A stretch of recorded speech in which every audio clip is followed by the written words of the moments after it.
ऐसी एक चीज़ बताओ रियल एस्टेट के अंदर जो सब एडवाइजर छुपाते हैं, कोई बताता नहीं है। 4 years down the line real estate में इंडियन मिडिल क्लास फैमिली का प्रॉपर्टी लेने का जो सपना है ना, वो सपना ही रह जाएगा। गौरव जी, फिर ये बताओ कि प्रॉपर्टी के दाम एक्चुअली ऊपर कब जाते हैं, मतलब बढ़ते कब है, कैसे बढ़ते हैं? गवर्नमेंट का ना सबसे पहले होता है विजन, जहाँ पर गवर्नमेंट इंफ्रास्ट्रक्चर लाएगी। अब इंफ्रास्ट्रक्चर क्या होता है? रोड, बिल्डिंग, एयरपोर्ट, वहाँ पर एमएनसीज आ जाती है। जहाँ पर इंफ्रास्ट्रक्चर आ जाता है, जैसे वहाँ पर लोग आ जाते हैं, डिमांड और सप्लाई बढ़ जाएगी। अंडर कंस्ट्रक्शन प्रॉपर्टी लेना गुड होता है या गैम्बल है, या फिर एक रेडी टू मूव अपार्टमेंट लेना ही बेटर होता है? क्योंकि आप जब वो लेते हो तो 4 साल का वेट करना पड़ता है आपको। अंडर कंस्ट्रक्शन प्रॉपर्टी ना गैम्बल तो नहीं है, देखो एक ना कैलकुलेटेड बेट है। देखो कैलकुलेटेड बेट का मतलब है आपने वैसे आपके हिसाब से पूरे इंडिया में सबसे बढ़िया शेयर कौन सा? गोल्ड माइन, जहाँ पे अगर इन्वेस्ट किया जाए तो पैसा माला माल हो जाएंगे हम लोग। देखो अभी तक बहुत अच्छा चल रहा था यमुना एक्सप्रेसवे, अभी आ गया है सर धोलेरा। आपने धोलेरा स्कैम के बारे में सुना है? 2 भाइयों ने, राजस्थान के भाइयों ने 2700 करोड़ का स्कैम किया, इतना पैसा।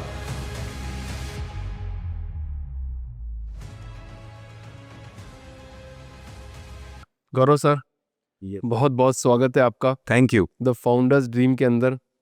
आजकल इंडिया में बहुत फाउंडर्स बढ़ रहे हैं और मैं इतना खुश हूँ उसको देख देख के, और मेरी सी दिले तमन्ना है कि ज़्यादा से ज़्यादा लोग फाउंडर बने। कुछ एक सपना जो भी जीना चाहते हैं वो अच्छी तरह से जिएं, काम करें, लोगों को रोजगार दें, नई नई चीज़ें पैदा करें दुनिया के अंदर। मतलब जब तक सृजन होता रहेगा चीज़ों का, तब तक दुनिया बहुत ही खूबसूरत होती रहेगी। और अगर सब लोग बैठ जाएंगे, नहीं नहीं मुझे तो कुछ नहीं करना, मुझे तो सिर्फ काम करना, अरे काम तो करना है बट काम करने कराने वाला भी होना चाहिए ना। तो ज़्यादा से ज़्यादा, क्योंकि 140 करोड़ लोग हैं और शायद 13 करोड़ ही व्यापारी हैं इंडिया के अंदर, तो बहुत ही छोटा नंबर है। हम चाहते हैं कि इस फाउंडर्स ड्रीम के माध्यम से ज़्यादा लोग सामने आए और अपनी बात रखें कि हम ये प्रोडक्ट बना रहे हैं, हम ये काम कर रहे हैं, जिससे क्या लोगों में और इंस्पिरेशन आएगा, लोग और ज़्यादा काम करने की कोशिश करेंगे। गौरव जी, मैं आपके बारे में पढ़ रहा था, तो आपकी इंटरेस्टिंग स्टोरी। लोग जैसे बोलते हैं कि पहले हम गरीब थे फिर अमीर हो गए, ठीक है, बट आप ऑलरेडी वेल सेटल्ड फैमिली से आते हो। कुछ ऐसी घटनाएं हो गई जिसकी वजह से शायद वेल्थ कम हो जाती है, फिर देन आपने उसको स्ट्रगल करके वापस उसको बिल्ड किया। तो मैं थोड़ी वो स्टोरी जानना चाहूँगा। शुरुआत इस पॉडकास्ट की यहीं से करेंगे कि कैसे किया sir. So we were super wealthy. पापा का बहुत अच्छा काम था एंड एक टाइम ऐसा आया जब 2003 में वो काम ना एकदम से खराब हो गया। कुछ गवर्नमेंट की रूल्स रेगुलेशंस चेंज हुई थी, ट्रांसपोर्ट का हमारा कुछ काम था, तो एकदम से ना वो मतलब खत्म सा हो गया बिल्कुल काम। तो अभी क्या था, जो मेरा एरिया है जहाँ मेरी गली में मैं रहता हूँ, तो उसमें ना सबसे पहली गाड़ी मेरे पास ही आई थी। मतलब मेरे डैड लेकर आए थे। एम्बेसडर भी पहले हमारे पास आई थी, सेंट्रो भी पहले हमारे पास आई थी, मारुति 800 भी पहले हमारे पास आई थी। बट जब वो गई ना, सब जाने के बाद एक ऐसा टाइम भी आ गया था कि हमें अपनी प्रॉपर्टीज भी सेल करनी पड़ गई थी। तो वो जो एक टाइम था ना, जब ये सब कुछ गया, अब एक होता है ना, आप अपनी गली में घुस रहे हो और एक आप अपने पापा के साथ कार में बैठे हो, तो एक ना वो फील अलग होती है। और जब वो सब कुछ चला जाए एंड आप उसी गली में हो, एक स्कूटर पे पापा के पीछे से बैठे हो ना हो, आपके जो पड़ोसी हैं, आसपास वाले लोग हैं, आपके फ्रेंड्स हैं, वो एक होता है ना, एक आपको थोड़ी सी डिफरेंट एक एंगल से, नजर से देखते हैं। तो वो मैंने देखा। जब वो मैंने देखा ना, मैंने कहा यार, ये ना एक एक दिन परेशान करता था, क्योंकि ऐसी लाइफ कभी जी नहीं, बचपन से बहुत अच्छा जिया एंड वो कभी लाइफ जी नहीं। तो वो जब आया मेरी जिंदगी में, मैंने कहा यार मुझे ये नहीं चाहिए कुछ भी करके। ये जो लोग अभी हमें देख रहे हैं ना, फ्रॉम वेल्दी टू जीरो, मुझे ना ये कुछ भी करके नहीं देखना। मतलब लाइफ में ना कुछ ऐसा करना है कि मुझे बस ये वापस ना देखना पड़े कभी भी अपनी लाइफ में। Correct correct correct correct. ये तो बहुत ही वर्स्ट सिचुएशन। मतलब कौन सी ईयर की बात बता रहे हो आप ये? I am talking about 2003। जब ये सारी सिचुएशन आती है ना, you get a lot of opinions about you in your school and nearby और एरियाज, और लोग कुछ कुछ बातें करते हैं आपके बारे में। जब वेल्दी होते हैं सब आपसे हाथ मिला लेते हैं, जब आप एकदम से ड्रास्टिक चेंज आता है तो लोग दूर आ जाते हैं। In terms of purchasing also, मुझे आज भी याद है, मैं रोज ना कॉर्नेटो खाता था, पापा मुझे रोज कॉर्नेटो और कसाटा दिलाते थे। एंड वो एकदम से ना, वो जब कम हो गया, फिर अभी हम हफ्ते में एक बार ही खा रहे हैं, उसके बाद महीने में एक बार ही हो गया। सो वो एक बहुत इमोशनली ड्रेनिंग था हमारे लिए, सबके लिए। एंड मैंने था कि यार मैं अगर कुछ भी कर इसको ठीक कर सकता हूँ ना, मुझे करना था। But I was 10 years old, अभी मैं क्या ठीक करूँ उसमें, मैं कुछ नहीं कर सकता। तो वो मेरे दिमाग में इमोशन रहा एंड वो तब तक रहा जब तक मैंने ना काम करना नहीं शुरू करा। मैंने ठान ली थी कि यार, मैंने कहा I have to give my best, चाहे कुछ भी हो जाए। और कौन से ईयर में आपने काम करना शुरू किया? मैंने काम करना शुरू करा था 2016 में। एंड उससे पहले मैंने मॉडलिंग भी करी थी बालाजी टेलीफिल्म्स के थ्रू। वो फ्रीलांसिंग काइंड ऑफ वर्क था कि कभी शूट आया तो पैसे मिल गए, कभी ऐसे, इट वाज अनसर्टेन। काम मैंने शुरू करा था 2016 में, पुणे में मेरी एमबीए हुई थी। तो एमबीए के बाद मेरी फर्स्ट जॉब लगी थी आईसीआईसी बैंक में। तो इट वाज गुड, डिमोनेटाइजेशन भी तभी हुई थी, एंड मेरे बैंक मैनेजर ने बोला कि यार या तो बहुत धमाका होने वाला है या कुछ नहीं, बोला है धमाका हो गया, बहुत कुछ सीखने को मिला। फर्स्ट जॉब ही आईसीआईसी बैंक का, मतलब है मैं फाइनेंस में ना सुपर पक्का हो गया था। सेकंड, उसके बाद I worked with Reliance and I was supervisor there. मैं बहुत सारा ऑपरेशंस और एचआर वर्क संभालता था इन दिल्ली। एंड उसके बाद मैंने एक कंसल्टेंट फर्म के साथ काम करा, रियल एस्टेट कंसल्टेंट फर्म के साथ, बहुत मजा आया, तीनों कंपनीज में बहुत अच्छे को सीखने को मिला। उसके बाद ना मेरे पास, मुझे ना एक बहुत बहुत आज भी मुझे लगता है एक ह्यूज गैप है। आपके पास पैसा है, मेरे पास प्रॉपर्टी है, ये इनफ नहीं है आज की डेट में। नहीं, नहीं है कि आज क्या है, इतना ह्यूज गैप है कि रियल एस्टेट में ना अनप्रोफेशनलिज्म बहुत ज्यादा है। अभी क्या होता है, कोई प्रॉपर्टी लॉन्च हुई, लोग लोग कहते हैं कि यार ये ले लो ये ले लो। अरे मेरे क्लाइंट की नीड तो समझ लो बाबा। आपको चाहिए लेट्स सपोज फार्म हाउस, मैं आपको पिच कर रहा हूँ यार, ये ना अभी 3 BHK अपार्टमेंट लॉन्च हो गया, ये ना कमर्शियल लॉन्च हो गया। तो मार्केट के जितने भी चैनल पार्टनर्स हैं, ब्रोकर्स हैं, एजेंट्स हैं, they work on what is launching right now. तो there is a huge gap. हम लोग तो, मैंने जो वो पूरा का पूरा क्या कहते हैं एक गैप देखा ना, तो उसमें मुझे ये रियलाइज हुआ कि आज नीड बेस्ड, आज ही डेट में नीड बेस्ड कोई भी काम नहीं कर रहा। Then I jumped on to this, मैंने कहा यार ये करते हैं, मजा आ जाएगा, क्योंकि प्रॉपर्टी में 1 साल काम कर लिया था एंड बहुत अच्छा मुझे स्कोप लगा, एंड टचवुड सब बहुत अच्छा है। नहीं थोड़ा बैक चलते हैं ना, मतलब डिमोनेटाइजेशन जब हुआ था तब बैंक में कैसा माहौल था? जब डिमोनेटाइजेशन हुआ था, मैं पुणे से एमबीए करके अहमदाबाद चला गया था। तब तक हमारी फैमिली थोड़ी थोड़ी रिकवर कर गई थी। आप उस टाइम आईसीआईसी बैंक में ज्वाइन कर लिए थे ना? आईसीआईसी बैंक में ज्वाइन कर तो लिया। वहाँ बैंकों में क्या माहौल था? बैंकों में बहुत खतरनाक माहौल था। 3 दिन बाद, बैंक ज्वाइन करने के 3 दिन बाद मुझे एक चीज पता चल गई थी। रोज ना हमारे व्हाट्सएप ग्रुप पे, अब जो हमारे आईसीआईसी बैंक का व्हाट्सएप ग्रुप था, उस पर ना एक मैसेज आ गया था, ये बैंकर इतने पैसे लेते हुए पकड़ा गया, ये बैंकर इतने पैसे लेते हुए पकड़ा गया। तो इट्स माय फर्स्ट जॉब, और मैं I was really scared from inside. And Ahmedabad में लोगों के कैश भी होता, लोग आ रहे थे, वो 4-4 हज़ार रुपए मिलते थे, 2 नोट आपको 2 हज़ार रुपए के। लोग आ रहे थे कि ज्यादा ले ले पैसे, ज्यादा पैसे दे दे, लॉकर में से निकाल के दे दे, आधे तू रख लियो भाई। बैंक की 7-8 बजे छुट्टी हो रही है, 9 बजे तक लोग हमारी बैंकर्स की वेट कर रहे हैं बाहर कि बाबा कि मुझे कुछ ना कुछ करके पैसे दिला दे, वरना हम तो मर जाएंगे। मतलब लोगों ने तो ये तक बोल दिया कि भाई we will suicide if you not do it. तो इट वाज बहुत हार्ड। मैं तो अपने बैंक मैनेजर को जाकर बताता था, मैंने कहा सर ऐसा ऐसा हो रहा है। उसने कहा गौरव, अभी दूसरी बैंक का मैनेजर भी ना अभी अभी फंसा है, कुछ भी ऐसा मत सोचना कि हम पर ना प्रॉब्लम आ जाए और ज्यादा। सो वो एक ऐसा पॉइंट था लाइफ में कि बहुत सीखने को मिला कि if someone is giving you bribe also, आप अपने ना एथिक्स को खराब नहीं करो, उसको एथिक्स को मत छोड़ो, एथिक्स और वैल्यूज को मत छोड़ो। बट ऐसा होता है कि आज की दुनिया में बहुत ज्यादा होता है। नहीं होता होगा सर? कहाँ पे? बैंक में कहीं भी नहीं होता होगा एथिक्स को कॉम्प्रोमाइज? एथिक्स को कॉम्प्रोमाइज कोई नहीं करता। करते ही हैं, क्यों नहीं करते? एथिक्स को तो कॉम्प्रोमाइज किया जाता है। तो नहीं, there are certain set of people.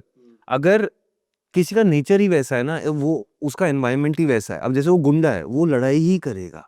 अब मैं सीईओ हूँ, मेरा काम है एक सिस्टम बिल्ड करना, मैं सिस्टम ही बिल्ड करूंगा। मुझे लगता है अगर आपने वो फेलियर नहीं देखा ना लाइफ का, मुझे एक चीज लगती है कि अगर आप फेलियर देख लो जितनी जल्दी, उतनी जल्दी आप ग्रो करोगे, because you know now how to value things. अच्छा, अब आप रियल एस्टेट के अंदर हो, तो रियल एस्टेट का एक धमाकेदार क्वेश्चन, ऐसी एक चीज बताओ रियल एस्टेट के अंदर जो सब एडवाइजर छुपाते हैं, कोई बताता नहीं है। सब एडवाइजर्स छुपाते हैं। और कोई खुलकर नहीं बोलता है। ओके, तो रियल एस्टेट में ना, अगर मैं ऑन रिकॉर्ड बोल दूं, हाँ बोलो, बिल्कुल ऑन 100%। रिकॉर्ड एक आपको ना बात बोल रहा हूँ आज। 4 years down the line, 4-5 years down the line, real estate में इंडियन मिडिल क्लास फैमिली का प्रॉपर्टी लेने का जो सपना है ना, वो सपना ही रह जाएगा। आज सर क्या होता है, बिल्डर ना एक फ्लैट लॉन्च करता है 1 करोड़ रुपए में, हम लोग लाइन में लग जाते हैं, रैट रेस चालू, FOMO, early bird discount, token. 6 महीने बाद फिर लॉन्च कर देता है 1.5 करोड़ रुपए में। अब एक का था भी कितना होगा, 1.5 करोड़ का हो गया। फिर वही रेस चालू, फिर वही अर्ली बर्ड डिस्काउंट ऑफर, हम फिर लाइन में लग जाते हैं, फिर 6 महीने बाद लॉन्च करता है 2 करोड़ रुपए में। तो जब तक ये रेस चालू है, तब तक जो इंडियन मिडिल क्लास फैमिली है, वो प्रॉपर्टी की प्लानिंग में ही रह जाएगी, वो खरीद नहीं पाएगी। और रियल एस्टेट का असली सच पता है क्या है सर?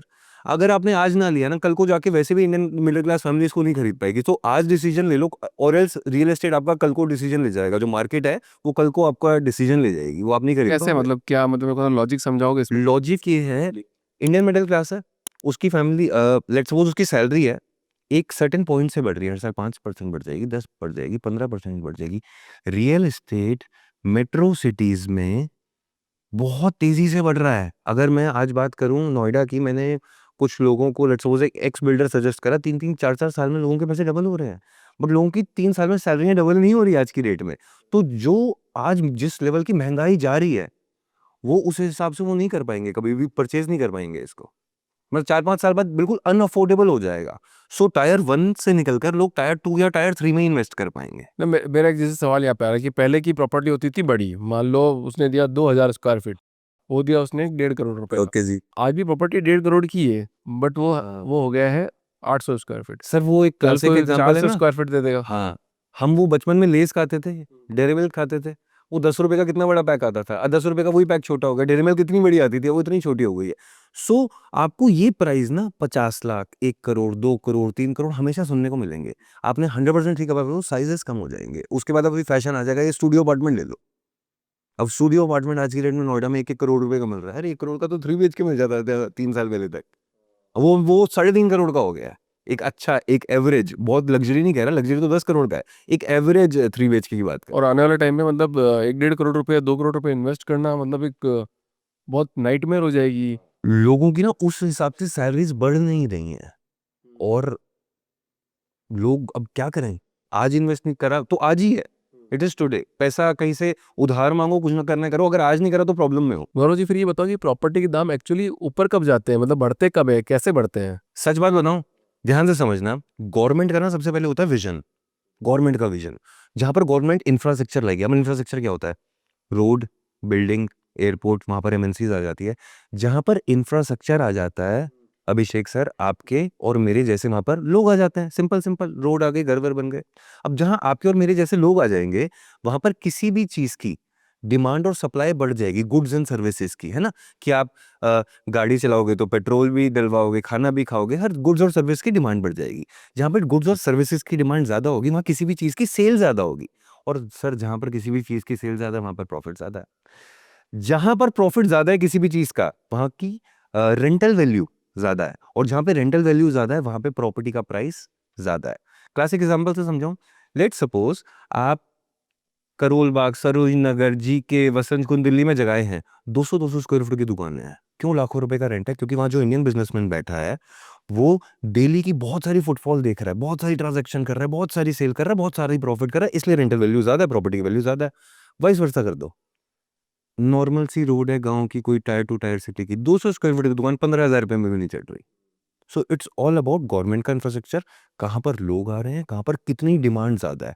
अगर डेली यहाँ पर 1 लाख गाड़ियां गुजर रही हैं ना, तो सर उसकी रेंटल वैल्यू तो बहुत ज्यादा होगी। तो अपन ने देखते हैं कि कोई जगह बहुत एकदम से पहले वीरान थी और एकदम से बढ़ जाती है, तो ये गवर्नमेंट कुछ प्लान करती है उसके हिसाब से बढ़ती है, फिर लोग उसको बढ़ा देते हैं? गवर्नमेंट भी करती है, देखो पहले तो गवर्नमेंट ही है, हम कुछ नहीं कर सकते। तो प्राइवेट बिल्डर्स का तो बहुत मोटा रोल है कि प्राइवेट बिल्डर्स एक जगह को बसाते हैं, बट सब उससे भी पहले गवर्नमेंट इज देयर। गवर्नमेंट ने नहीं करा तो कुछ भी नहीं हो सकता, क्योंकि जो बेसिक है, sewage, drainage, roads, airport, everything will be done by the government. चलो गौरव जी ये बता दो कि अब जैसे मान लो आपने बोला मिडिल क्लास वाला प्रॉपर्टी नहीं ले सकता आने वाले टाइम पे, अभी ले सकता है, 4-5 साल बाद नहीं ले सकता। अंडर कंस्ट्रक्शन प्रॉपर्टी लेना गुड होता है या गैम्बल है, या फिर एक रेडी टू मूव अपार्टमेंट लेना ही बेटर होता है? क्योंकि आप जब वो लेते हो तो 4 साल का वेट करना पड़ता है आपको। हाँ, बिल्कुल करना पड़ता है sir. Sir, under construction property ना गैम्बल तो नहीं है, देखो एक ना कैलकुलेटेड बेट है। देखो कैलकुलेटेड बेट का मतलब है, आपने एक हाई पोटेंशियल एरिया में एक बढ़िया ए ग्रेड बिल्डर के साथ प्रॉपर्टी ली, उसका पास्ट रिकॉर्ड देख के आपको कोई प्रॉब्लम नहीं आएगी कभी भी।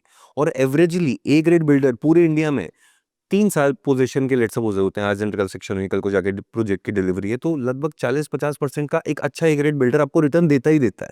तो गैम्बल नहीं है, बेट है मेरे हिसाब से। अंडर कंस्ट्रक्शन ले सकते हैं, with A grade builder high potential area में, वही लेना चाहिए। वो ही लेना चाहिए। और लो ग्रेड बिल्डर हो, ये क्यों कैटेगरी कैसे डिसाइड करी, हाई ग्रेड लो ग्रेड? बहुत सारी चीजें हैं। जैसे मैं तो पर अब तो 5 रेरा आ गया ना, अब तो रेरा आ गया। नहीं नहीं, रेरा से रेरा मैटर करता है, बट जो कैटेगरीज है, A B C D E हमने ना डिफाइन करी हुई है कैटेगरीज, जैसे कि ए कैटेगरी में एक सर्टेन बिल्डर्स आते हैं, मतलब आज तक कोई प्रोजेक्ट डिले नहीं हुआ, आज तक जितने भी लोग हैं उनको डिलीवरी जो दी है वो बहुत अच्छी दी है, post delivery they are happy, जो पूरा मेंटेनेंस चल रहा है अच्छा है, लोगों का पैसा बना है, लोग अच्छे से रह रहे हैं। दूसरी कैटेगरी बिल्डर आती है, नया बिल्डर आया है, कोई पास रिकॉर्ड नहीं है, प्रॉब्लम आ सकती है, रेरा ला सकते हो, रेरा इज गुड, रेरा का मतलब ये नहीं आप रिस्क फ्री हो गए। बिल्डर ने अगर बिल्डर की सेल ही नहीं हुई तो सर क्या होगा सर? लेट्स सपोज एक बिल्डर ने 300 करोड़ रुपए का लैंड लिया, उस पे 1000 करोड़ की कंस्ट्रक्शन है। अब दो प्रोजेक्ट एक साथ में लॉन्च हो गए, एक ए ग्रेड बिल्डर का, एक सी या डी ग्रेड बिल्डर का। ए ग्रेड बिल्डर का सबने खरीदा, मार्केट में 2-4 महीने डिमांड नहीं है, तो इस बिल्डर का ऐसा भी तो हो सकता है अभी माल बिके ही ना, और ये वाला तो बहुत क्या कहते हैं एग्रेसिव होकर करे जा रहा है अपना काम। सो हम लोग तो सी डी ई और बिल्डर से काम नहीं करते इन ग्रेड बिल्डर के साथ। पर क्या ऐसा होता है क्या किसी का, अगर 2 बिल्डिंग बनी है तो एक खाली रह जाएगी, एक भर जाएगी? मतलब आज तक कोई प्रॉपर्टी ऐसी हुई है जो मतलब खाली रही, मतलब उसमें लोग नहीं रहे? मैंने तो नहीं देखी आज तक ऐसी कोई। सर रियल एस्टेट में 1 किलोमीटर में लोगों के नसीब बदल जाते हैं, 1-1 किलोमीटर में। कैसे? लेट सपोज मैं क्लासिक एग्जांपल लेता हूँ गुड़गांव का, कमेलियाज, अरालियाज और मैग्नोलियाज एक साथ में, तीनों अपार्टमेंट लगभग 40 करोड़ से लेके 200 करोड़ रुपए के आते हैं। ठीक है, डीएलएफ ने बहुत अच्छा इकोसिस्टम बनाया, 1 किलोमीटर आगे चले जाओ 10-12 करोड़ 20 करोड़ के अपार्टमेंट है, तो अब मैं कहाँ 200 करोड़ से सीधा 20 करोड़ पे आ गया या 10 करोड़ पे आ गया। सो एक ए ग्रेड बिल्डर है, अब तो डीएलएफ तो नंबर 1 पर है, अभी तो कोई compete ही नहीं कर पा रहा उससे, तो he is building a ecosystem. 1 kilometre बाद जो बाकी बिल्डर है उसका एग्जांपल ले रहे हैं, देखो जी डीएलएफ आ गया है, हमारे रेट बढ़ जाएंगे, सो दे वर्क लाइक दैट। उनका प्राइस अभी 10-15 करोड़ रुपए ही है। पर आज जैसे जैसे इंडिया के अंदर तो सभी ज़्यादातर म्यूचुअल फंड को बहुत प्रमोट किया जाता रहा, स्टॉक्स, इक्विटी, इसमें आप इन्वेस्ट कर दो, गोल्ड में इन्वेस्ट कर दो, इसमें सब कुछ वो ज़्यादा हो रहा है। मतलब अगर कोई रियल एस्टेट में इन्वेस्ट करता है और कोई others gold, stock, mutual fund और इन सब में इन्वेस्ट करता है, तो कितना डिफरेंस आ जाएगा मतलब 4-5 साल में? अभिषेक सर देखो, एक क्या होता है, एक है रियल एस्टेट, एक है स्टॉक्स, दोनों में ना मुझे ऐसा लगता है बहुत फर्क है। कैसे? रियल एस्टेट में अगर आपके पास लेट्स सपोज 10 लाख रुपए हैं, आप 1 करोड़ की प्रॉपर्टी खरीद सकते हो, थैंक्स टू लेवरेज कि भाई हमारे बैंक्स हैं, उनके पास तो गुड टारगेट है आपको लोन देने के। ठीक है, 10 लाख रुपए 1 करोड़ की प्रॉपर्टी ले लोगे तो आपको रिटर्न मिलेगा 1 करोड़ के ऊपर, है ना? आपने तो प्रॉपर्टी 1 करोड़ की ली है, जेब में 10 लाख रुपए थे। दूसरा, आप आपके लेट्स सपोज आप स्टॉक्स या क्या होता है, स्टॉक्स और म्यूचुअल फंड्स, स्टॉक्स और म्यूचुअल फंड्स है, आप उसमें इन्वेस्ट करना चाहते हो, आपके पास 10 लाख रुपए हैं, आपको रिटर्न किस पे मिलेगा? 10 लाख रुपए पे। तो there is a huge difference कि अगर मेरे पास म्यूचुअल फंड स्टॉक्स में 10 लाख रुपए हैं तो मेरे को रिटर्न मिलेगा 10 लाख में, और मेरे पास 10 लाख रुपए रियल एस्टेट में है तो मुझे रिटर्न मिलेगा 1 करोड़। 1 करोड़ रुपए पे। अब दोनों मैं मानता हूँ, दोनों एक साल में 10-10% बढ़े, ये हो गया 10 लाख का 11 लाख, ये हो गया 1 करोड़ 10 लाख जितने आपके पास थे सर। तो there is a huge difference. Mutual funds is where you invest in, real estate is where you own it, and that one word ownership makes the difference. कब तक चलेगा? ऐसा बोला जा रहा है कि आने वाले 100 सालों में तो पूरा मतलब पूरे इंडिया में जितना भी लैंड है सब गवर्नमेंट ले लेगी। नहीं, गवर्नमेंट तो मतलब सारा सब लैंड कुछ ही। गवर्नमेंट ले लेगी, मतलब आप खरीद बेच सब गवर्नमेंट से ही पाओगे। सर मैं तो चाहता हूँ ऐसे ही हो, अच्छा है ना, गवर्नमेंट एक अच्छी रूल्स एंड रेगुलेशन बनाए, हम गवर्नमेंट के जाए, उसका गवर्नमेंट के नाम का हम चेक दे, बहुत बढ़िया है ना? फिर तो फिर ब्लेम गेम जो छोटी सी अपना अदर बिल्डर्स के लिए चल रही होती है फिर गवर्नमेंट को ही जाएगी अगर कुछ उन्होंने ऊपर नीचे करा तो। वैसे आपके हिसाब से पूरे इंडिया में सबसे बढ़िया शेयर कौन सा है? गोल्ड माइन, जहाँ पे अगर इन्वेस्ट किया जाए तो पैसा माला माल हो जाएंगे हम लोग। देखो अभी तक बहुत अच्छा चल रहा था यमुना एक्सप्रेसवे, अभी आ गया है सर धोलेरा। सो धोलेरा बहुत अच्छा है, जहां पर जो अच्छी मेट्रो सिटीज हैं अपने पास्ट को ठीक कर रही हैं, धोलेरा आगे के लिए काम कर रहा है, फ्यूचर के लिए काम कर रहा है। सो जब तक लोग सोचेंगे अभी धोलेरा क्या है, धोलेरा में लेना चाहिए नहीं लेना चाहिए, धोलेरा वर्थ इट है नहीं है, मेरे क्लाइंट्स जो है वो रीसेल कर रहे होंगे तब तक अपनी लैंड या प्लॉट जो भी दे रहे हैं। आपने धोलेरा स्कैम के बारे में सुना है? 2 भाइयों ने, राजस्थान के भाइयों ने 2700 करोड़ का स्कैम किया, इतना पैसा। तो रियल स्कैम है क्या? रियल स्कैम है, बिल्कुल रियल स्कैम है। कैसे बचे ऐसे स्कैम से? मतलब इतने लोग जब, आज तो मैं अवेयरनेस फैला रहा हूँ मेरे पॉडकास्ट के माध्यम से, और बहुत मैं चाहता हूँ जितने भी पॉडकास्टर भाई लोग हैं मेरे, या जितने भी लोग पॉडकास्ट कर रहे हैं वो सब वैसे भी अवेयरनेस ही फैलाते हैं हर चीज़ की। तो कैसे पता करें कि आपसे प्रॉपर्टी खरीदे कि नहीं खरीदे? ठीक है, आपसे इन द सेंस, मतलब जितने भी एडवाइजर है किससे खरीदा जाए? देखो पहले नेक्सा एवरग्रीन की बात करते हैं। एक कंपनी है धोलेरा में आई, और सर पहला थोड़ा ना धोलेरा में स्कैम, हर हर शहर में मतलब हर साल हर महीने कहीं ना कुछ स्कैम होता रहता है। अभी धोलेरा बहुत हाइप्ड में इसलिए थोड़ा ज्यादा सुनाई दे रहा है। मैं ये कह रहा हूँ ये नेक्सा एवरग्रीन कंपनी है, ये धोलेरा में स्कैम हुआ चलो। सर सुबह सब्जी लेते हो, टमाटर है, टमाटर भिंडी सब्जी लेते हो, ऐसे ऐसे कर कर देखते हो, प्रॉपर्टी को भी देख लेते ना, कोई प्रॉब्लम ही ना आती। गवर्नमेंट कहती है मेरे ऑफिशियल वेबसाइट पर ये रजिस्ट्री, म्यूटेशन, ये सारी चीजें अपलोडेड होनी चाहिए, सीएलयू अपलोड होनी चाहिए। 1 मिनट अथॉरिटी जाकर चेक कर लो। मतलब कस्टमर बेवकूफ बन रहा है। बन रहा है कस्टमर, ब्लाइंडली ट्रस्ट कर रहा है कस्टमर, है ना। तो आप जब टमाटर सुबह ऐसे करके चेक करते हो, अरे प्रॉपर्टी भी कर लो ना, कोई प्रॉब्लम थोड़ी ना। और everything is digital these days, thanks to government. अब सबको टक टक टक अपना बैठो चेक करो, कोई दिक्कत ही नहीं है। बट फिर भी मतलब इतना ब्लाइंड ट्रस्ट क्यों कर लेते लोग? ऐसा क्या होता? मतलब आप मतलब ऐसा क्या समझाता है, क्या बताता सामने वाला व्यक्ति? सर ये तो मुझे नहीं पता भी वो क्या ही बताता होगा। मतलब सब कुछ ना एक माहौल, एक ऑरा का खेल है। आप कहीं गए एक बढ़िया 5 स्टार होटल में, सारी चीजें चल रही है, लोग आपके 50-50 बुकिंग कर रहे हैं, तो एक ना फ्लो में आप कर देते हो। दूसरा लेट सपोज आपका पड़ोसी है, बैठ के बुकिंग कर रहा है वहां पे, आपने कहा मैं भी कर लेता हूँ जी, तो लोग फंस जाते हैं। बट लोगों को ना बहुत जागरूक होने की जरूरत है कि यार आप बेसिक जो हाइजीन है प्रॉपर्टी चेक करने का वो गलती तो करो। किसकी होती है इसमें, कस्टमर की कि बेचने वाले की है? सर दोनों की मेरे हिसाब से तो सजा एक को क्यों मिलती है? अब जैसे नेक्सा एवरग्रीन 2700 करोड़ का इनका वो है, क्या कहते हैं, 1500 करोड़ की तो कमीशन गई हुई है, तो दोनों सारे मिले हुए हैं। सब मिले हुए। आज का एक न्यूज़ आया है सर, बहुत सॉलिड न्यूज़ आया है। तेलंगाना के अंदर कोई मंत्री है, सो उन पे कोई एक केस दर्ज हुआ कि आपने रिक्रूटमेंट भर्ती के लिए आपने इतना इतना ब्राइब लिया। तो अब सिस्टम की जालसाजी देखो, सिस्टम ने क्या किया कि 2000 लोगों पे केस बना दिया कि आप लोगों ने अब रिश्वत दी है। रिश्वत का केस 2000 लोगों बना दिया। तो वो 2000 लोग जब कोर्ट में गए तो कोर्ट के ये क्या सीन है कि मतलब एक आदमी को बचाने के लिए आप 2000 आदमियों को एक साथ बना देते हो, तो फिर वो केस कभी कुछ सॉल्व ही होगा ही नहीं नहीं, होगा, कुछ समझ सॉल्व में ही नहीं लग होगा रहा है। केस हाँ, किस। नहीं होगा सर, नहीं होगा सर। तो मतलब इतना बड़ा स्कैम, मतलब हर जगह पे आपको जागरूक होना है, आपको करना है सब कुछ। And if not, let us know, no, हमें बताओ। मतलब आप कैसे बचाते हो लोगों को? मतलब आप क्या बात बोलते हो लोगों से, कैसे मिलते हो, क्या सजेशन देते हो उनको, आपका क्या तरीका है ट्रस्ट बिल्ड करने का? तो हमारा क्या है, देखो 3% मार्केट हमेशा ना बाइंग मोड में होती है। कोई भी मार्केट, लेट सपोज आज कोई एप्पल लेना चाह रहा है तो 3% लोग बाइंग मोड में, 97% नहीं है कि आज गए जाके ले लिया। मैं ना 3% के साथ काम ही नहीं करता। 3% में चल रही है रेस, मैं बेचूंगा ये वो, हम उससे काम ही नहीं करते। हम 97% लोगों पर काम करते हैं, who are maybe wealthy, maybe not, but can buy property if good proposal is there. So our work is to educate. Scam वाली जो सारी चीजें होती हैं, तो हम लोग क्या करते हैं, हमारे पास पहले तो देखो 95% प्रॉपर्टी पे रेरा नहीं है, क्योंकि रेरा तो अभी आया है, फ्रेश प्रॉपर्टीज पर होता है। अब आपका जहां पर घर है, मेरा जहां पर घर है, उसके साथ वाले घर में रेरा थोड़ा ना है। सो हमारे ना प्रॉपर्टी लॉयर्स हैं, है ना। तो प्रॉपर्टी लॉयर्स क्या करते हैं, उसका टाइटल क्लियर है या नहीं है, जोनिंग क्लियर है क्या नहीं है, कोई बैंक लोन तो नहीं है कि बच रहा है, कोई डिस्प्यूट तो नहीं है प्रॉपर्टी पे। सो ऐसा करके हम उनको एजुकेट करते हैं कि यू डू दिस। प्लस हम साथ में उनको ना मेरे ऑफिस में क्या होता है, किसी को भी कोई प्रॉपर्टी चाहिए तो हम फ्री कंसल्टेशन कॉल्स भी देते हैं उनको, कि आप कभी भी हमसे चेक करवा सकते हो कोई भी चीज फ्री ऑफ कॉस्ट। तो हमारा काम है एजुकेशन। प्रॉपर्टी तो अपने आप ही बिक जाती है, तो उसमें प्रॉपर्टी बेचने में दिक्कत नहीं है। सही बात है। मतलब एक आदमी को कंसल्ट कर दिया, तो मेरा एक फ्रेंड था, मतलब उसका बजट लगभग 40 लाख रुपए का होगा कि भैया मेरे को प्रॉपर्टी लेनी है अभिषेक। मैंने कहा मिल जाएगी, लेता रहे करता रहे ढूंढता। मैंने कहा पर अच्छी सोसाइटी में लेना, बड़ी सोसाइटी में लेना। बोला बजट नहीं है अभिषेक। मैंने कहा बजट की टेंशन मतलब हो जाता है अपने आप, धीरे धीरे हो जाएगा। तो थोड़े दिन बाद मिला मेरे को, 1 साल बाद। मैंने बोला कहाँ रह रहा आजकल? बोला यार उस सोसाइटी में। मेरे को ले लिया क्या बात है? बोला पैसे?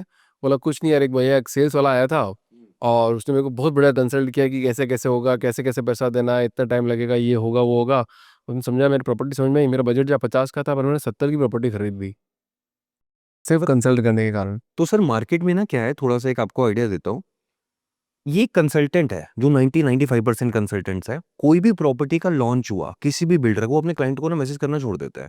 हम लोग ना इससे ना बिल्कुल ऑपोजिट काम करते हैं। हम ना एक फुल प्रूफ प्लान लेकर जाते हैं अपने क्लाइंट्स के पास कि ये आपकी एंट्री है, ये आपका होल्डिंग पीरियड रहेगा, इतनी आपकी रीसेल स्ट्रैटेजी है और इतना प्रॉफिट बुक कर सकते हो। ये जब तक 4 चीजें क्लियर नहीं होती ना, हम ना आगे नहीं बढ़ते। और क्लाइंट भी बहुत खुश रहता है, कोई उसको सुने। अब आपके पास कोई जा रहा है, सर पे ले लो ले लो ले लो, रेदर देन सर क्या चाहिए, क्या देख रहे हो, कुछ देखा है, if you already have an apartment कुछ और ले लो, new income stream commercial property से खोल लो। दूसरा, हम पैन इंडिया जो भी हम प्रॉपर्टी एक्सक्लूसिव करते हैं, या पैन इंडिया दिल्ली में, नोएडा में, गुड़गांव में, गोवा में, we give lowest price guarantee. कैसे? पहला, हम कंसल्टेंट से अलग हैं कि हम नीड बेस्ड काम करते हैं। कोई भी आएगा तो हम भी फोमो फोमो चिल्लाना वो सब नहीं शुरू करेंगे। दूसरा, हम लोएस्ट प्राइस की गारंटी देते हैं। अगर आप मुझसे प्रॉपर्टी ले रहे हो कि या किसी और कंसल्टेंट से प्रॉपर्टी ले रहे हो, तो एक कॉल कर हमसे रेट पूछ लो। तो जो कंसल्टेंट का रेट होगा उससे हम guarantee, it's a guarantee we give you the lower price on RERA registered fresh properties. पर जहाँ पे भी गारंटी का बढ़ा देते हैं वहाँ पे स्कैम चालू हो जाता है। गारंटी है ना सर, रेरा में अब गवर्नमेंट पे विश्वास करना पड़ेगा आपको, रेरा में विश्वास करना पड़ेगा। दूसरा, जिससे आप ले रहे हो उसी के मेल पे दूंगा ना, क्या प्रॉब्लम है ना? जिससे आप प्रॉपर्टी ले रहे हो, लेट्स सपोज आप XYZ लिमिटेड के नाम से ले रहे हो, and we work with the top developers only, you are listed companies also in India, तो उस पे अगर आपको भरोसा नहीं तो पूरा इंडिया ही डूब जाएगा। So we give the lowest price guarantees में ये है हाँ। सर, एक कंसल्टेंट है ना, एक होता है रिटेलर, एक होता है मैन्युफैक्चरर, एक होता है होलसेलर। हम ना मैन्युफैक्चरर तो हमारा ये बिल्डर्स ही हैं, हम होलसेलर हैं, बस ये है।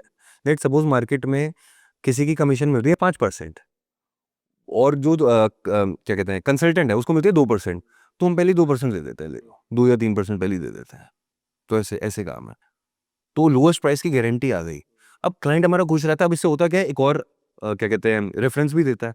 सेकंड, जो हमारी टीम है ना, मेरी टीम ऐसी है, मेरी टीम में सेल्स से ज्यादा R&D में लोग हैं। तो हम लोग रोज बहुत मेहनत करते हैं, 10 घंटे 12 घंटे 14 घंटे, टाइम नहीं देखते नहीं, टाइम हमने हटा रखा है अपने उससे, अलाउड ही नहीं किसी को टाइम देखना, कि आप काम करो जब लगे कि आज का हो गया हमारा, तब यू कैन गो होम। तो कभी कभार 8 घंटे में भी चले जाते हैं, कभी कभार 6 घंटे भी होता है, और कभी कभार 14-15 घंटे में भी काम करते हैं। सो क्या कहते हैं, R&D ज्यादा है सेल्स से। R&D इसलिए ज्यादा है ताकि बेस्ट प्रॉपर्टी निकालें, है ना। मैं आपको एक अदर कंसल्टेंट जैसा नहीं बनना चाहता। मैं जो प्रपोजल दूंगा ना, आप सर उसको मना ही नहीं कर सकोगे। डिफरेंस है, मतलब 3 डिफरेंस बता दो आप में और एक नॉर्मल कंसल्टेंट में। नॉर्मल कंसल्टेंट जो भी लॉन्च हो रहा है प्रॉपर्टी वो दे रहा है, हम लोग वो नहीं दे रहे, हम आपकी नीड बेस पर काम कर रहे हैं। दूसरा, हम लोएस्ट प्राइस की गारंटी दे रहे हैं। तीसरा, मैंने एक इन्वेस्टर ग्रुप बना रखा है, एक क्लोज इन्वेस्टर ग्रुप।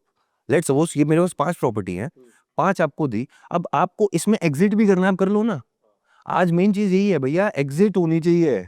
खरीदवा तो कोई भी दे देगा, है ना, टॉम डिक हैरी कोई भी खरीदवा देगा। अरे हम करवाएंगे ना रीसेल। क्या कभी ऐसा होता है कि मतलब ए ग्रेड बिल्डर के अंदर भी प्रॉपर्टी ए को बेची और बी को भी सेम प्रॉपर्टी बेच दी? नहीं नहीं, ये नहीं हो सकता। नहीं, किसी भी केस में होता है? सेम प्रॉपर्टी मतलब over the period of 3 years और 4 years। जब आपके बन रहा अंडर कंस्ट्रक्शन प्रॉपर्टी है, आपने किसी एक फ्लैट 701 ए को बेचा और 701 बी को भी बेच दिया, एक साथ एक टाइम पे? नहीं नहीं सर, ये नहीं हो सकता, दैट इज नॉट तो पॉसिबल। मैंने तो बहुत सारे केस देखे हैं। तो नहीं, वो फिर रेरा रजिस्टर्ड नहीं है। हाँ, ये हो सकता है, रेरा रजिस्टर्ड नहीं है तो हो सकता है, बिल्कुल हो सकता है। होते हैं, फिर कैसे डील करते हैं? मतलब मान लो अगर किसी के साथ हो जाए, तो अगर आज अपने व्यूअर सुन रहे हो और अगर किसी ऐसा फ्रॉड हो जाए तो उसको क्या करना है? कैसे उस केस से निकले, कैसे अपने पैसा बचाएगा वो? जल्दी से जल्दी एक प्रॉपर्टी लॉयर को हायर करे और केस लड़े, बिकॉज अगर वो बंदा कहीं भाग गया तो कुछ नहीं कर सकते, because if person is not there who will come to court, right. So RERA registered property में तो ऐसी दिक्कत नहीं आएगी, 99.99% नहीं आएगी। अब पता नहीं कोई आज कोई पैदा हो जाए और कुछ करने कांड, तो मुझे नहीं पता, वैसे दिक्कत नहीं आएगी।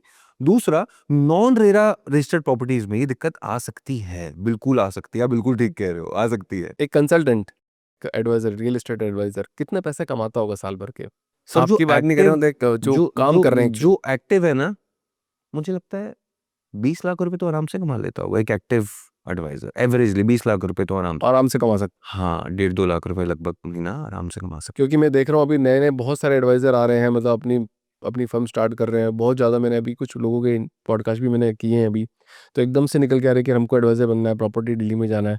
मैंने पूछा क्यों जाना है, बोला पैसा बहुत है विषय। हाँ, यही रीजन की वजह से लोग आते हैं ज्यादातर। और दुबई के कंसल्टेंट भी बहुत ज़्यादा बढ़ गए हैं। मैंने बहुत ज्यादा बढ़ गए हैं सर, कि बहुत दुबई में बहुत इन्वेस्ट ज्यादा करो है। आप। हाँ, दुबई में बहुत ज्यादा हो गए हैं, इंडिया के तो हर कोने कोने में हो गए हैं। अभी they started in Phuket Thailand also, they are started in Greece also, तो हर जगह होते जा रहा है। एक आदमी को मैंने एक किसी बहुत बड़े व्यक्ति का इंटरव्यू लिया था, तो उन्होंने बोला था कि आदमी के पास प्रॉपर्टी एक ही होनी चाहिए। एज ए कंसल्टेंट आप क्या बोलते हो कि एक आदमी के पास एक ही प्रॉपर्टी होनी चाहिए, घर एक ही होना चाहिए इन्वेस्टमेंट के लिए? एक ही होना चाहिए, एक ही घर होना चाहिए आप भी यही बोलते हो? 100% सर, एक घर होना चाहिए। अच्छा, दो जो मार्केट के लोग हैं, जो फाइनेंशियल इन्फ्लुएंसर बोलते हैं अपने आप को, जो रजिस्टर्ड ही नहीं है, जो रेरा रजिस्टर्ड है, I am RERA registered person, I am government approved RERA registered person ना। तो अब जो मार्केट के लोग हैं, कुछ लोग तो कहते हैं कि घर ही नहीं होना चाहिए जी, वो तो मैं भाई बिल्कुल अगेंस्ट हूँ, घर तो होना चाहिए, एक घर तो होना चाहिए। दूसरा, जैसे ही घर आ जाए, try for new income streams. आप कमर्शियल प्रॉपर्टी लो, उससे अपना आपका घर के खर्चे मैनेज हो जाएंगे। लेट्स सपोज आपने एक घर के बाद दूसरा घर ही खरीद लिया, 2% देता है, 1 करोड़ का घर 2 लाख रुपए आपको देगा साल का। कमर्शियल प्रॉपर्टी 6 से 8% का रिटर्न देती है, एवरेज दे ही देती है। हाँ, दे ही देती है आज के डेट में। तो अगर आपको 8 लाख रुपए साल का आ रहा है, 60-70 हजार रुपए महीना आ रहा है, तो आपके घर के खर्चे कुछ तो मैनेज हो जाएंगे, एंड धीरे धीरे slowly and gradually you can build more also. तो बहुत बढ़िया सर, ये तो मज़ा आ गया। और बताओ कंपनी में वैल्यूज़ कल्चर कैसे बनाते हो, कैसे डिफाइन करते हो, लीडरशिप कैसे बनती है, लोग आपके साथ क्यों जुड़े हुए हैं, कैसे जुड़े हुए हैं? सर हमारी कंपनी में ना क्या है, कल्चर ना क्या होता है, लोग ना जो बोलते नहीं है, कल्चर एक ना ऑरा में फील होता है कि आप और मैं बैठे हैं, बट यहाँ पे और लोग भी अगर बैठे हैं तो ना कुछ कोई बोलेगा नहीं, यू विल फील इट। तो मुझे लगता है कि जो सीईओ होता है ना कंपनी का, उसी की रिफ्लेक्शन उसकी टीम होती है, ये सच है। हाँ, उसी की रिफ्लेक्शन उसकी टीम होती है, राइट? तो हमारी कंपनी में ना 2 चीज़ों पर बहुत ज़्यादा ध्यान दिया हुआ है देते हैं। Clarity of goals and clarity of roles. मतलब जो भी हमारे पास बंदा जॉइन कर रहा है, मैं उसको सिर्फ 3 काम दूँगा, इससे ज़्यादा काम नहीं दूँगा। कि भाई मैं तुझे ना इन 3 काम पर जज करूँगा, इन 3 काम पे रिवॉर्ड दूँगा और इन 3 काम पे नहीं हुआ तो फायर करूँगा। तो वो क्लैरिटी कि तेरा रोल क्या है और तेरा गोल क्या है, हमने सेट कर रखा है। दूसरा, जो कंपनी का जैसे डेली बेसिस पे वर्किंग होती है, हमने ना अपनी कोर वैल्यूज डिफाइन कर रही हुई हैं कि सबसे पहले आएंगे ऑर्गेनाइजेशनल गोल्स, सेकंड आएंगे टीम गोल्स और तीसरा आएंगे पर्सनल गोल्स। मतलब सबसे पहले हम रेफरेंस देंगे जो हमारी कंपनी का गोल चल रहा है, हमारी कंपनी का जो टारगेट दे रहा है, जो चल रहा है हमारा टारगेट। सेकंड हम देंगे जो हमारी टीम के गोल्स हैं। तीसरा हम टारगेट करेंगे अपने पर्सनल गोल्स को। और मेरी कंपनी एक ऐसी कंपनी है, मेरे को बहुत ज्यादा कंपनी उसके बारे में नहीं पता। तीसरी चीज बहुत इंपॉर्टेंट है, हम लोग ओवर कम्युनिकेट करते हैं अपनी टीम में। वाह! मुझे पता चल जाता है मेरे मैनेजर के हेड में क्या चल रहा है, सेल्स हेड के दिमाग में क्या चल रहा है। तो ओवर कम्युनिकेशन से ना ये बहुत अच्छा रहता है, और यही हमने ना प्रैक्टिस कर ली है रेगुलरली बेसिस पे। तो इससे ना हमारी मेरी जो पूरी टीम है, एक ऑरा बना हुआ है। अब कोई ऑरा में आता है, वो कैसा भी हो, भी उस ऑरा में फिट हो जाता है। तो वो ऐसा कल्चर बन गया है, वैसे हमारे दिमाग की रिवायरिंग हो गई है अभी। गौरव जी बताओ, कंपनी और ब्रांड के पहले आप कौन थे और क्या थे? सर कंपनी से पहले कॉलेज से निकला था। कॉलेज अपना जैसे ही मैंने करा था, मेरी 9.5 सीजीपीए आई थी, आईसीआईसी बैंक में जॉब लगी थी, 25-27 हज़ार की सैलरी थी, अच्छा सीखने को मिला। रिलायंस में उसके बाद मैंने 1 साल काम करा। पहले ना मैं आईसीआईसी बैंक में अहमदाबाद में था, 25-27 हज़ार की सैलरी, सब कुछ बहुत अच्छा चल रहा था। बट मुझे ना एक तो सेविंग नहीं हो रही थी, दूसरा मुझे ना वापस दिल्ली आना था कि यार मेरे को ना अपने घर पे रहना है। अभी पुणे में रह लिया, अहमदाबाद में मेरा जॉब कर ली, मेरे को वापस आना था, तो वापस आया। रिलायंस के साथ मैंने काम करा, वो 25 से सैलरी 30 हो गई थी। वहाँ भी बहुत अच्छा कुछ सीखने को मिला। मैं आईसीआईसी बैंक में फाइनेंस बहुत अच्छा सीख लिया था। रिलायंस में मैंने स्टोर हैंडलिंग एंड एचआर बहुत अच्छे से सीख लिया था। उसके बाद 1 साल मैंने एक कंसल्टेंट फर्म में काम करा, बहुत अच्छा प्रॉपर्टी लाइन में मुझे सीखने को मिला। सो उससे पहले ये 3 चीज़ें हैं। उसके बाद जब मैंने ह्यूज गैप देखा, तब I have jumped into real estate. बहुत बढ़िया। कोई ऐसी बात बताओ कि उन्हें जो कोई नहीं जानता और आज इस पॉडकास्ट में आप बताना चाहते हो? कोई नहीं जानता हो, ओके। सो कोई नहीं जानता हो तो एक बात है, मेरा जो दिमाग है ना, मैं ना बहुत जल्दी अपने आप को हील कर लेता हूँ। मतलब अगर आप मेरे को गुस्सा कर दो और आपको बाद में रियलाइज हो यार गौरव तो ना बुरा मान गया होगा, गौरव को सैड फील हो रहा होगा, मुझे नहीं फर्स्ट सैड फील हो रहा। मेरे दिमाग ना ऐसी रिवायरिंग हो रखी है, मेरे दिमाग में कोई भी नेगेटिव थॉट आता है ना, वो बाउंस बैक हो जाता है। सिर्फ पॉजिटिविटी आती है, कुछ आया 1 मिनट में अपने आप को हील करा, this is my goal, let's do it. दूसरा मुझे एक और चीज़ भी लगती है जो बहुत कम, या तो सिर्फ मेरे घर वालों को पता है, एक और चीज़ भी है। फर्स्ट वाली तो हीलिंग वाली किसी को नहीं पता। सेकंड, जो क्या कहते हैं, जैसे मैं जब सुबह उठते हैं तो मेरा ना एक रिचुअल है, और वो रिचुअल को अगर मैं ना करूं तो मुझे, मतलब मेरे को ना अच्छा नहीं लगता बिल्कुल भी। मेरे को अपना ना डे बहुत इनकम्प्लीट लगता है। सुबह उठते ही सबसे पहले मैं ना लिखता हूँ, दूसरा मैं ग्रेटिट्यूड करता हूँ, तीसरा मैं बुक रीडिंग करता हूँ। बुक रीडिंग बहुत ज़्यादा नहीं करता, बट थोड़ी-थोड़ी 2-2 पेज पढ़ लिए। चौथा मैं एक्सरसाइज करता हूँ। ये मेरा मैंडेटरी रिचुअल है, 1 घंटा लगता है इसमें। एंड मैं ना जो लिखता हूँ ना जब ग्रैटिट्यूड के साथ, तो मैं लिखता हूँ कि मेरा आज का दिन कैसा जा रहा है। और वो ना एक्चुअल में डेली हो जाता है, तो it gives me power every day. और मैं वो ना लिखूँ ना तो मुझे लगता है कि यार भाई आज का तो मुझे पता ही नहीं है क्या करना है ना? वो मैंने क्योंकि लिखा नहीं हुआ है। मैनिफेस्टेशन हो जाता है पूरा। मैनिफेस्टेशन और विजुअलाइजेशन, एग्जैक्टली, बिल्कुल हो जाता है। आपको लगता है वैसे-वैसे लाइफ चलती है, वैसे जैसा-जैसा सोचते हो आप भी? जैसा आप सोचते हो वैसा लाइफ चलती जाती है? हाँ, हाँ, मैं इस पॉडकास्ट में ऑलरेडी बैठकर जा चुका हूँ। अच्छा, आप क कर चुके हैं? हाँ, मैं जा चुका हूँ। बहुत बढ़िया सर। कोई ऐसी चीज़ है क्या, कोई ऐसी लाइन है, कोटेशन जिसने आपका माइंडसेट चेंज कर दिया हो पूरा लाइफ का? देखने का नज़रिया बदल दिया हो? सर कोटेशंस तो आती रहती हैं टाइम टू टाइम लाइफ में। कोई भी आपने इंस्टाग्राम देख लिया तो भी आपको वो दिल छू जाता है। बट एक चीज़ है जो मेरे साथ मेरे दिल और दिमाग में ना 3 साल से बसी हुई है। वो ये है, वो एक लाइन नहीं है, थोड़ा सा लंबा सेंटेंस है, बोलूं? I am 100% responsible for how my professional life is going. How I am 100% responsible for how my personal life is going. I am 100% responsible for my clients profit. I am 100% responsible for my current financial situation. जब मैं ये बोलता हूँ ना I am 100% responsible, तो मैं ना market में अपनी टीम को, क्लाइंट्स को ना ब्लेम करना बंद हो जाता हूँ। यार तुम्हारी वजह से मेरी लाइफ ऐसे, या मेरे पास इतने पैसे हैं, या ये क्लाइंट वो क्लाइंट। तो मैं ना अपनी पावर देने के, तो जब मैं ये बोलता हूँ नेगेटिव चीज़ अगर मैं बोलूँ तो ना मैं अपनी पावर दे दूंगा। मेरे को पावर नहीं देनी, मैं ना 100% रिस्पॉन्सिबल हूँ। मैं जब ये बोलता हूँ ना मेरे पास सारा का सारा कंट्रोल वापस आ जाता है। मेरा माइंड ना एकदम से फ्लिप हो जाता है, और जब मेरे पास कंट्रोल आ जाता है और मुझे पता चलता है कि गौरव तू ही है जिसको सारा चेंज करना है, तो इट्स अ वाओ फीलिंग। वाह यार, ये तो मैं भी आज आपसे कुछ लर्निंग ली है।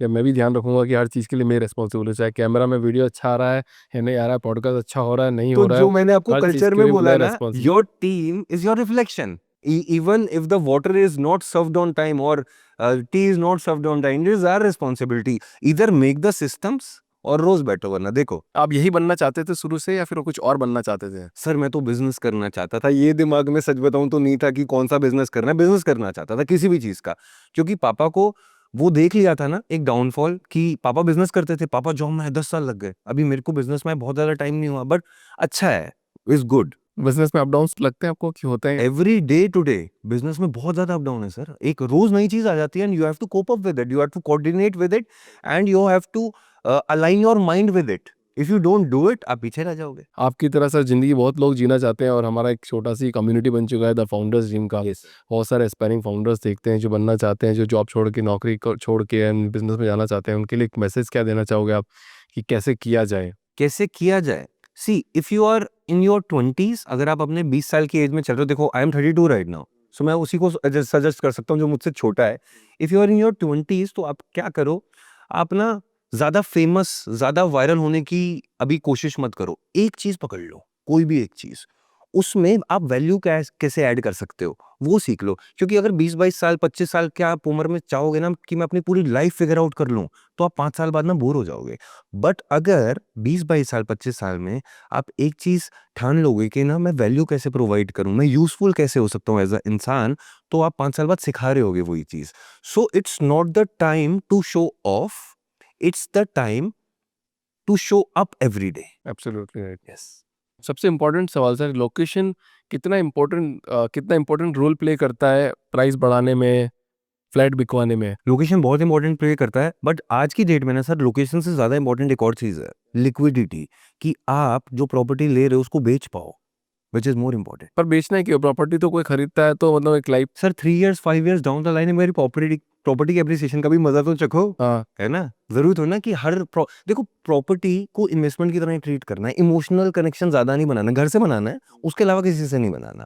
तो बाकी एज ए इन्वेस्टमेंट ट्रीट करो, मार्केट अच्छी है, बेचो ना। अरे इन्वेस्टर क्या क्या गलती करता है, मतलब आज जो बना रहा है, जो प्रोजेक्ट बना रहा है, वो क्या क्या गलती करता है जिसकी वजह से उसके जो फ्लैट है वो बिकते नहीं है? सर मेजरली जो फर्स्ट टाइम इन्वेस्टर्स है ना, वो एक तो बहुत बड़ी गलती करते हैं, वो ना डिस्काउंट्स के पीछे भागते हैं। वो भी डिस्काउंट के पीछे भाग। बहुत ज्यादा भागते हैं। जो फर्स्ट टाइम इन्वेस्टर है ना, जो अपना फर्स्ट कमर्शियल प्रॉपर्टी, फर्स्ट घर, ये सब लेने जा रहे हैं, तो वो इतना ज्यादा डिस्काउंट के पीछे भागते हैं। हमारे साथ ये होता रहता है, कॉल आता है, गौरव मेरे को ना 10 लाख का डिस्काउंट मिल गया। अरे बाबा, मैं कह रहा हूँ उस बिल्डर का पिछला ट्रैक रिकॉर्ड तो चेक कर लो, ये तो चेक कर लो, कंस्ट्रक्शन क्वालिटी कैसी, ये तो देख लो कि वो पहला ही प्रोजेक्ट तो नहीं लॉन्च कर रहा। तो ये गलती बहुत ज्यादा करते हैं कि भाई डिस्काउंट के पीछे भाग रहे हैं। डिस्काउंट अब जो CDE कैटेगरी बिल्डर है वही तो ज्यादा देगा। ए कैटेगरी का बिल्डर तो कभी आपको, मैं कह रहा हूँ, आधा % का भी शायद ही देगा डिस्काउंट। एक चीज़ और देखी जाती है, जब भी आप फ्लैट लेने जाते हो और जैसे ही जाओगे तो बोलेगा सर सब सोल्ड आउट हो गए हैं, सर ये वाली यूनिट नहीं, ये वाली यूनिट नहीं है। पर वो साल भर तक आपको मैसेज करता रहेगा हाँ कि अवेलेबल है। ये क्या कॉन्सेप्ट है और कैसे इसको बिल्डर्स करते हैं? को, पहले बिल्डर्स को, फिर एजेंट्स, कंसल्टेंट्स को एक बात ना पता चल गई है, एक इल्यूजन बनाना स्केर्सिटी का, कि पहले 24 घंटे में हमारा प्रोजेक्ट बिक जाता है जी, पहले 24 घंटे के लिए अर्ली बर्ड ऑफर है जी, पहले 24 घंटे के लिए 20 लाख रुपए का डिस्काउंट है जी। तो अब होता क्या है कि सारे लोग वो उसी के पीछे बढ़ जाते हैं। अब वो एक दिन तो निकल गया, अब अगले दिन कैसे आपको वही सेम ऑफर दे? तो आपके पास फिर वो कॉल आ रहा है जो आप बता रहे हैं कि सर अभी अवेलेबल है, सर अभी ये ले लो, सर अभी नवरात्रि का डिस्काउंट है, सर श्राद्धों में तो बिल्कुल प्रॉपर्टी और आपको कम रेट में दे देंगे, सर अभी ये न्यू ईयर ऑफर है। So it works like that. Pre launch भी बहुत सारे बोल देते हैं कि प्री लॉन्च में ही बिक गए हम तो सब। सर कुछ तो बिक जाते हैं, कुछ बिक कुछ जाते कुछ तो बिक प्री जाते लॉन्च हैं, में। हाँ बिल्कुल बिक जाता है। कौन खरीदता है मतलब इतनी प्रॉपर्टी? सब सारे बड़े बड़े इन्वेस्टर खरीदते नहीं, बड़े बड़े नहीं, छोटे इन्वेस्टर्स निकल कर ज्यादा आ रहे हैं। मेजरली ना नॉर्थ इंडिया में कहीं पे भी आप रह रहे हो तो उनका ना एक सपना है आजकल लोगों का, कहीं पे भी जमीन बिक रही है, घर बिक रहा है, कि यार दिल्ली NCR में घर लेना है। तो 50% तो सच है, कि बिक जाते हैं, 50% सच नहीं है। और कितने फ्लैट्स बन रहे होंगे, जैसे दिल्ली एनसीआर की पूरी बात करें अपन, तो कितने फ्लैट्स सर हर साल बन रहे हज़ारों होंगे? फ्लैट बन रहे होंगे। हजारों मतलब कितना भी कुछ अंदाजा? हज़ारों नहीं सर, लाखों बन रहे होंगे। लाखों फ्लैट हर साल बन रहे हैं। हर साल बन रहे हैं। तो इंडिया मतलब इंडिया की इकोनॉमी ग्रो कर रही है, लोग खरीदने का खरीदने लोग तो खरीद रहे हैं। या वो खरीद रहे हैं जो जिनके पास बहुत पैसा है, वो 7-7 8-8 फ्लैट खरीद के रखते हैं। दोनों मिलके कर रहे हैं। स्मार्ट इन्वेस्टर्स तो प्री लॉन्च पे खरीद लेता है, एक रेजिडेंशियल अपार्टमेंट, एक कमर्शियल प्रॉपर्टी या कोई एससीओ प्लॉट जैसा कुछ आ रहा हो वैसा। दूसरा, फर्स्ट टाइम बायर्स तो आ ही रहे हैं, मतलब नॉर्थ इंडिया से तो सारे दिल्ली एनसीआर में शिफ्ट होना जाता है। बहुत बढ़िया गौरव जी, मज़ा आ गया आपके साथ बात करते हुए। मेरे को बताओ कि एक एडवाइज़र का, जो एक कंसल्टेंट होता है, उसका क्या माइंडसेट होता है?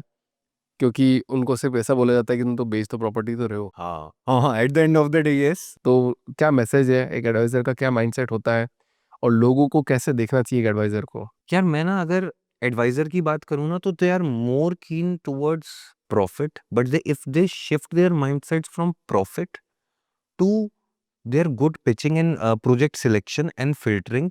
आई मीन, अगर मैं एक इन्वेस्टर ये एडवाइजर को बोलूं कि भाई तू अपने क्लाइंट को ना वही प्रॉपर्टी पिच कर जो तू अपने पेरेंट्स को कर सकता है, देख कैसे फिल्ट्रेशन होती है पूरी प्रॉपर्टी में, सच में जमीन आसमान का फर्क आ जाएगा। आप तो बहुत वेल्दी फैमिली से थे, मतलब आपको सपोर्ट किसने किया? मतलब कभी आप टूटे हो, आपको लगता हो? पर मैं अगर बिजनेस की बात करूं तो बहुत फनी सी स्टोरी है। फनी क्या, अब इसको क्या बोलूं, मैं ना वो नहीं कहता, विक्टिम कार्ड नहीं प्ले करता सर यहाँ से वहां से। अगर मैं अपनी स्टोरी को बिल्कुल शॉर्ट में शेयर करूं, जॉब खत्म हो गई है, पता है स्टार्ट करना है, कैसे करना है नहीं पता, घर से निकला, पता है कि एक प्रॉपर्टी बेच के 1-1.5 लाख रुपए मिल जाएंगे, कुछ इन्वेस्टर्स हैं पास में, 150 रुपए की नई सेम खरीदी, स्विफ्ट कार, और वरना थी स्विफ्ट थी मेरे पास, अपना गया बिल्डर्स के ऑफिस के बाद कार लगा रखी है, कॉलिंग पे कॉलिंग कर रहा हूँ। जब पहली सेल हुई, 1-1.5 लाख रुपए वहां से आए, तो मैंने एक कोवर्किंग स्पेसेस में अपना एक सेटअप बना लिया, तो वहां से धीरे धीरे धीरे धीरे करके करता हूँ।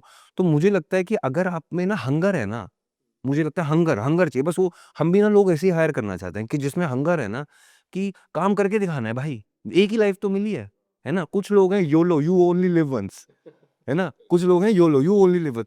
आई am saying yes, you only live once bro, work hard, है ना। कुछ किसी भी चीज को खरीदने के लिए आपको कोई प्रॉब्लम ना है, फिर उसके बाद फाइनेंशियली स्टेबल हो जाओ। फिर कितना अमाउंट सफिशिएंट होना चाहिए, होता है मतलब एक आदमी की ज़िंदगी में? एक आदमी की जिंदगी में सर सबके ना खर्चों पे डिपेंड करता है। नॉर्मल एक एवरेज ले लेते हैं सर अपन। आज की डेट में आपको मंथली कम से कम 2-2.5 लाख रुपए तो चाहिए सर, कम से कम बिल्कुल। लोअर मिडिल क्लास की बात कर रहा हूँ मैं। और अपर मिडिल क्लास लोगों को? अपर मिडिल क्लास के लिए 5-7 लाख रुपए कम से कम।